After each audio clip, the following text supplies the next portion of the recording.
There it is. So good. Welcome back in. March 14th, 2019. Of course, today is Pie Day, a favorite holiday of two groups of people, math fans and dessert fans, and us. And Italian fans of Italian food.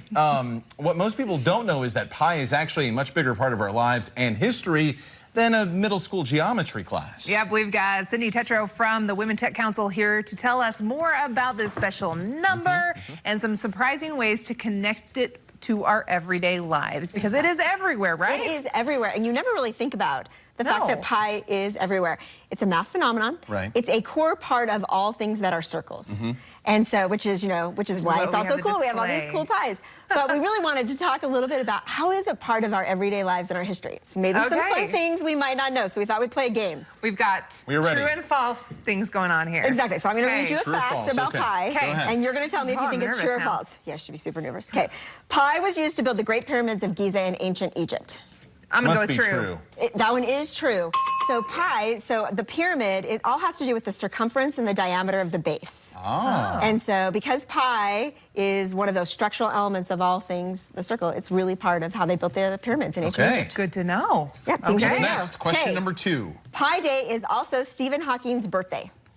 I'm going to go with false. I feel like that's got to be false. I feel like I'm going to mix these up. It is false, but do you know whose birthday it is?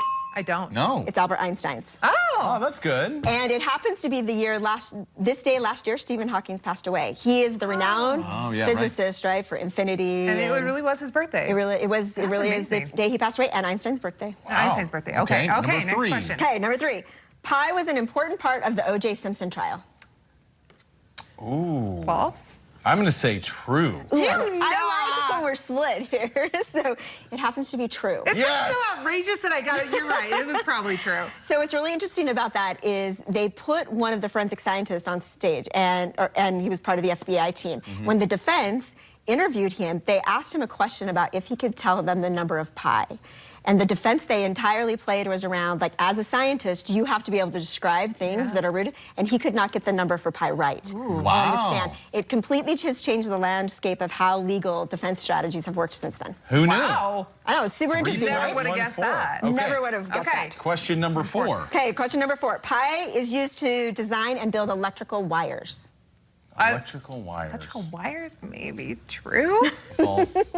Okay, so that one is true. Yes. It has to do with the fact that you're making continuous circuits, right? They're closed loops. Yeah, They're loops. So anything in the world that has an arc or a curve has some part of pi that is part of it. Really? Even winding rivers. Anything somewhere that has in the calculation somewhere in the calculation, pi is fundamentally part of that. So closed loop circuits, which are wires, I'm powers. not a scientist or engineer.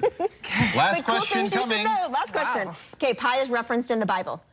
Yes. True. I feel like that's got to be true, right? It is true. Yeah. So there's a verse in 1 Kings 7:23 where they believe that they're talking about pi. They obviously don't use the word pi because that wasn't invented until a little bit later, but they're talking about the number 3. Yeah. And it's really believed that back all the way from the Babylonians that pi was known as this number for calculations around building. I am just not smart enough for this. I tell you what, it's deep, and they're still counting. Numbers. You saw that story that came out earlier today that the person came up and they've now calculated like the 1/1000th number of pi or whatever. Amazing. It's unbelievable to think about all that goes into it and all the tasty pie. That's the great thing about this is you can celebrate regardless of how deep into numbers you are. That's right, and you can eat really great pie all day long. But I will tell you, it's sold out across the state. So if you want some, you probably have a few windows before tonight. This to one's get not pie. making it out of here. Watch out. Sid's like, I picked that up this morning. We appreciate it. Sydney from Women Tech Council. Thanks so much for having a little bit of Pie Day fun with us. Happy Pie Day.